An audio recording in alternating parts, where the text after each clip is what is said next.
que são habitações sociais? Quando elas surgiram? Qual a sua importância na sociedade? Iremos responder a essa e outras perguntas nesse vídeo. Mostraremos também a vocês exemplos de habitações como o famoso Jardim Edith e os Singapuras.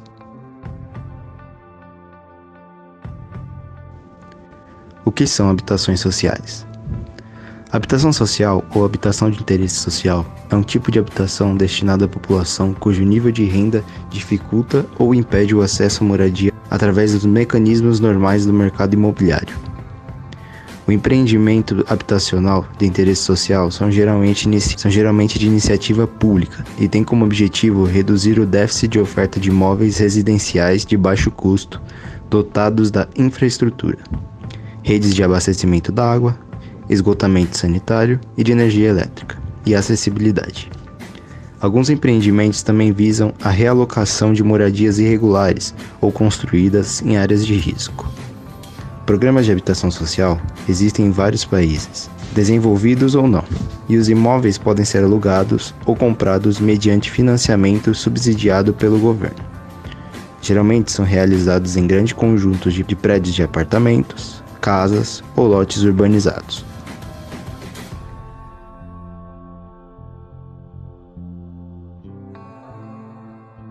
Como e quando surgiram?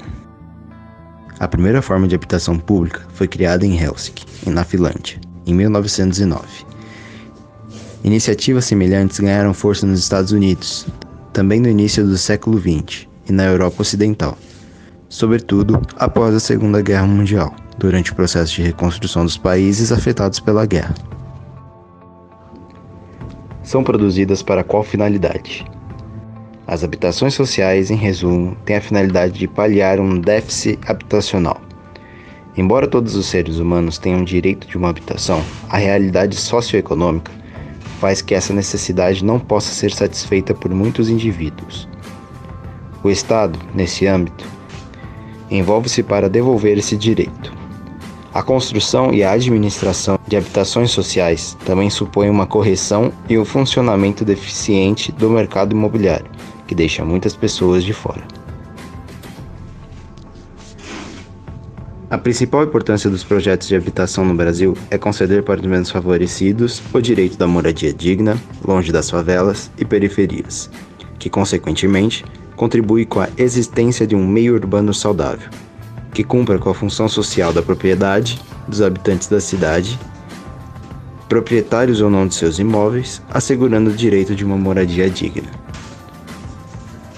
Os programas de habitação social possuem também um papel de importância para o meio urbano e social, não apenas ao local em que está sendo inserido, mas também na vida da população que será beneficiada com eles, pois são uma forma de realocação habitacional destinada à população que se instala em locais formais, em sua maioria em áreas de risco ou em mínimo de saneamento básico e qualidade de vida, como por exemplo o programa CDHU, mas também possui o caráter de ajudar a população cujo nível de renda dificulta ou impede o acesso à moradia através dos mecanismos normais do mercado, como por exemplo o programa Minha Casa Minha Vida.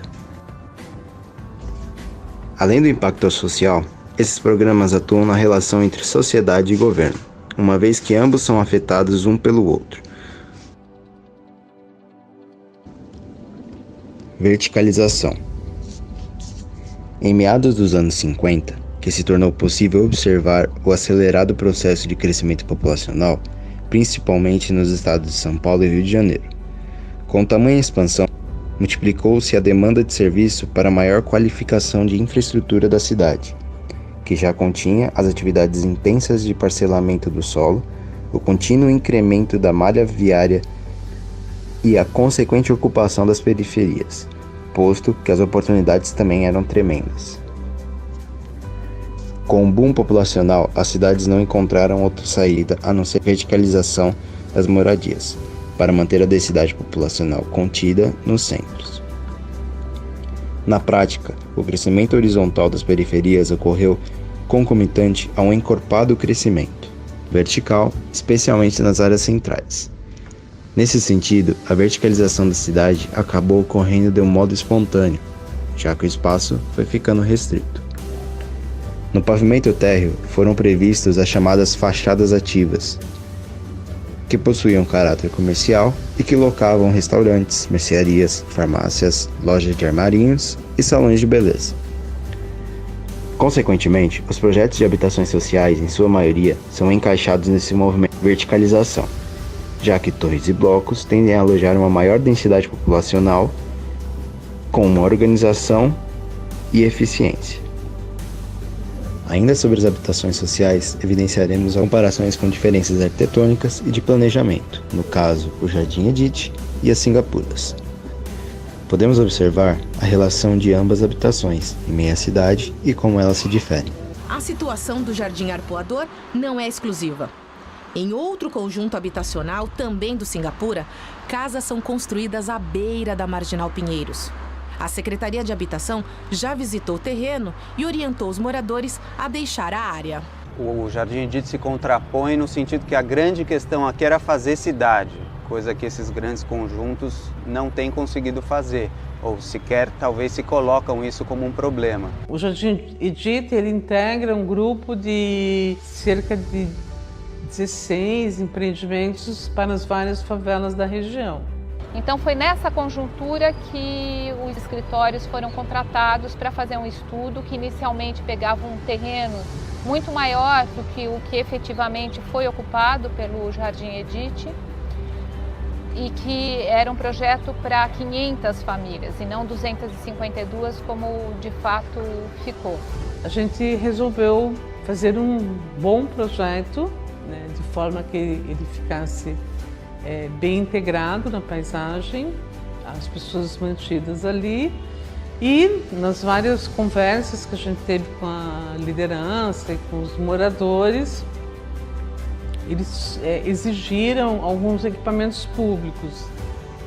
Quando a gente fala em habitação, tudo bem, existe a qualidade da casa em si, mas existe também uma relação com a cidade que é tão fundamental quanto, porque em que cidade que ela está implantada?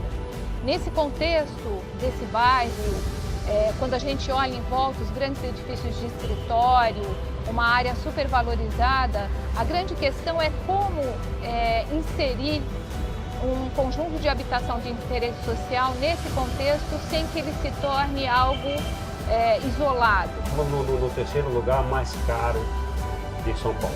Eu tenho orgulho. Antes eu não tinha um endereço. Hoje eu tenho.